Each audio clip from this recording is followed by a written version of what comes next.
that he's angry and he's grieved at their hardness of heart. And he then turned back to the man and said to the man, stretch out your hand. So once again, Jesus gives a command that the man can't follow. Kind of like the paralytic when he tells the paralytic, stand up and walk. He can't. He's a paralytic. That was the whole point. Jesus told him to do what he couldn't do. And he had to believe Jesus and stand up and walk. Same thing here. Jesus says, stretch out your hand. So the man's hand is said to be withered. That's the same word as dried up or shrunken up. It's the same word that would be used of a dead plant that had dried up and shrunk up. So the picture that I have in my mind, we've probably seen people that might have a deformity like this, in which the hand is something more like a claw, where the tendons have all shrunk up and the fingers are shrunk down and the person can't open the hand. You know what I'm talking about? I don't know what the condition might be called, but we've seen things like that. That's what I have in mind. Shrunken, shriveled up, sort of like a claw kind of a hand. So what can he not do? Stretch out his hand. Stretch out your hand. He too must hear. He too must believe. And he too must do it. And he stretches out his hand. And we're told his hand was restored. Just like Jesus' other healing miracles, it's not gradual. It's not done in phases. He doesn't have a time of recuperation. His hand is instantly new. I got a little bit interested this week in the hand. And so I did some reading on our hand. Do you know what you have at the end of your arm? Well, yeah, a hand. But do you know what that thing is?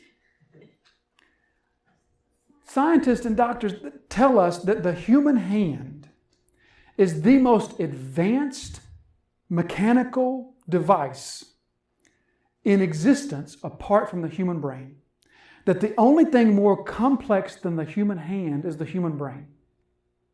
Isn't that fascinating? What you have on the end of your arm is utterly mind-boggling. Scientists tell us about what makes your hand the way it is and what makes it so incredibly useful. All the bones that are in your hand, how they all move together. And you know your hand is something that you have very few muscles in your hand. Almost all the muscles that move your hand are in your arm. And they're all attached to this intricate network of tendons that move your hands in such indescribably precise ways. Just think of a master musician playing an instrument, or just think of a master craftsman using their hands to make things. Such incredibly intricate things that God gave us on the end of our arms. You know that your hands have 4 kinds of nerves. You have a separate kind of nerve to distinguish light touch, a different kind of nerve to distinguish deep touch. You have another kind of nerve to distinguish temperature, and another kind of nerve to distinguish texture. Which explains a lot, doesn't it? Right? When you really want to experience something, you look at it and what do you have to do? You got to touch it. Why? Because your hand tells you so much. You know that your fingernails, if God didn't give you fingernails, then your hands wouldn't know how tightly to squeeze. Your fingernails are what tells your brain how tightly to squeeze. So if you didn't have fingernails, you'd pick up an egg and crush it because you wouldn't be able to tell the difference between light pressure and deep pressure. The hand is an utterly fascinating thing.